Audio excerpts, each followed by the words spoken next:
தமிழ்நாடு அரசு போட்டித் தேர்வுகளுக்காக பயன்படுற தமிழ் புத்தகங்களில் 6ஆம் வகுப்பு புத்தகத்தை இப்போ பார்த்துக்கிட்டு இருக்கிறோம். இந்த புத்தகங்களை தொகுத்து வழங்கியிருக்கிற ஆட்சியர்கள் ஐயா அவர்களுக்கு நன்றியை தெரிவித்துக் கொள்கிறேன். தமிழில் இலக்கணம் கற்கண்டு அப்படின்ற டாப்பிக்கில் கொடுத்துருக்குறாங்க. அதை நம்ம இப்போ பார்க்கலாம். தமிழ் எழுத்துக்களின் வகையும் தொகையும் அப்படின்ற பாடம் 6ஆம் வகுப்பில் முதல் இலக்கண பாடம். மனிதன் ஒவ்வொரு பொருளையும் உற்று நோக்கினா அதோட இயல்புகளை அறிந்து கொண்டான். அதே போல் மொழியும் ஆய்ந்து கவனித்தான். மொழி எவ்வாறு பேசும் எழுதும் வேண்டும் என்பதை வரையறை செய்தான் அப்படின்னு சொல்லியிருக்காங்க. தமிழ் இலக்கணத்தோட வகைகள் எத்தனை? 5 வகைப்படும் இலக்கணம்ன்றது நமக்கு தெரியும். எழுத்து, சொல், பொருள், யாப்பு, அணி இலக்கணம் அப்படின்னு நம்ம சொல்லுவோம். அதுக்கப்புறம் என்னென்னா எழுத்து இலக்கணம் எப்படி இருக்குது, எழுத்துனா என்ன அப்படின்றத ஒரு வரையறை கொடுத்துருக்காங்க. ஒலி வடிவமாக எழுப்பப்படுவதும் வரி வடிவமாக எழுதப்படுவதும் எழுத்து எனப்படுகிறது. நம்ம உச்சரிக்கிறோம் இல்லைங்களா, ஆ ஆ இ அப்படின்னு நம்ம சொல்கிறது ஒலி வடிவம், எழுதுறது எழுதுகிற வடிவம், எழுத்து வடிவம் அப்படின்னு சொல்கிறாங்க. உயிரெழுத்துக்கள் எத்தனை இருக்குது அப்படின்றத அவங்க சொல்கிறாங்க. உயிருக்கு முதன்மையானது காற்று. இயல்பாக காற்று வெளிப்படும் போது உயிரெழுத்துக்கள் பிறக்கின்றன.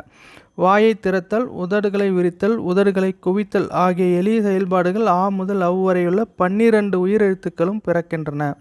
எழுத்துக்கள் எப்படி பிறக்குது அப்படின்றத சொல்லிக்கிறாங்க. எழுத்துக்களை உச்சரிக்க சொல்கிறாங்க. உச்சரிக்கும் போதே எப்படி இருக்குதுன்னு சொல்கிறாங்க. அ இ உ ஏ அப்படின்றது குறுகிய ஒலியோடு இருக்குது. ஆ இ உ ஏ ஐ ஓ ஔ அப்படின்றது நீண்ட ஒலியோடு இருக்கிறது அப்படின்னு சொல்கிறாங்க. அதிலிருந்து அவங்க என்ன சொல்கிறாங்க, குறில் நெடில்னு பிரிக்கிறாங்க. குறில் எழுத்துக்கள், நெடில் எழுத்துக்கள். இந்த சின்ன ஒலியோடு இருக்கிறது குறில் எழுத்துக்கள், நீண்ட ஒலியோட கூடியது நெடில் எழுத்துக்கள்னு சொல்கிறாங்க. நீங்கள் ஏற்கனவே உங்களுக்கு தெரிஞ்சிருந்தாலும் முதல்ல இருந்து ஏன் சொல்கிறோம்னா, பேசிக்கான சில விஷயங்களை நம்ம தெரிஞ்சு வச்சுருக்கணும் போட்டித் தேர்வுகளுக்கு. அதனால தான் இதை சொல்கிறோம். புதுசாக பயிற்சி செய்கிறவங்களுக்கு இது ரொம்ப பயன்படும். எடுத்தோடனே நீங்கள் அட்வான்ஸ்டு லெவலில் பண்ண முடியாது. மாத்திரைனா என்ன அப்படின்னு சொல்லுவாங்க.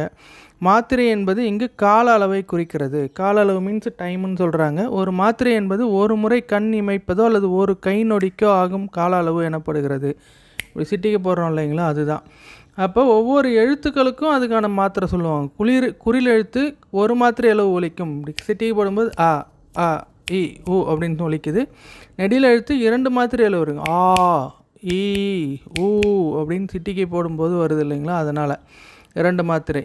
உயிரெழுத்துக்களுக்கு அடுத்து மெய் எழுத்துக்கள். மெய் என்பது உடம்பு என பொருள்படும். மெய் எழுத்துக்களை ஒலிக்க உடல் இயக்கத்தின் பங்கு இன்றியமையாதது.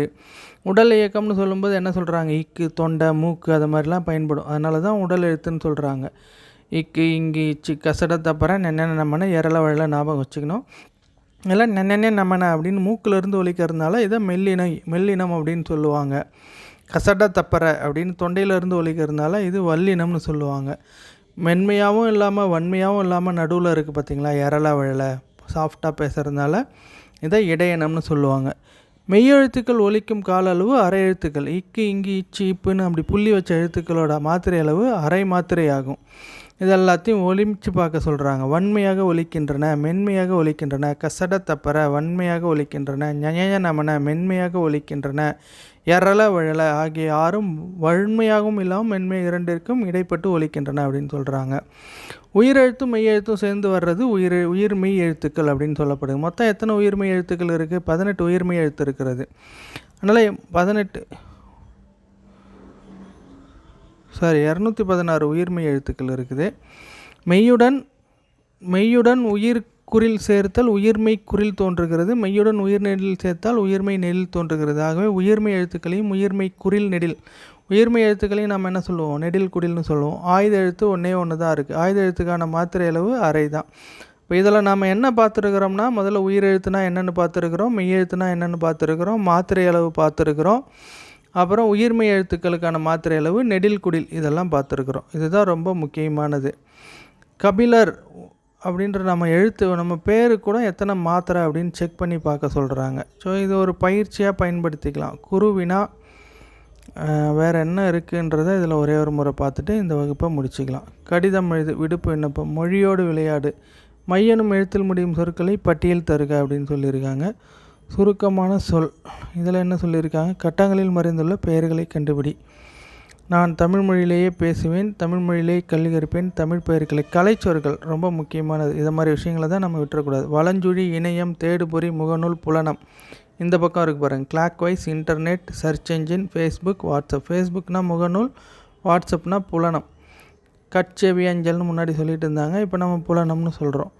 ஆன்டி கிளாக், குரல் தேடல், தொடுதிரை, செயலி, மின்னஞ்சல். இங்கிலீஷில் என்ன? Anticlockwise, voice search, touch screen, app, email. இப்போ புதுசாக இதுவும் கூட சேர்ந்தது ஏஐ, செயற்கை நுண்ணறிவு அப்படின்னு சொல்லியிருக்காங்க. அதை பார்த்துங்க. இணைய செயல்பாடு ஒன்று கொடுத்துருக்குறாங்க. இதெல்லாம் நம்ம டைம் இருக்கும்போது சும்மா வேணால் பார்த்துக்கலாம், என்ன சொல்லுது அப்படின்றத பார்த்துக்கலாம். ஓகேங்களா? நன்றி, வணக்கம்.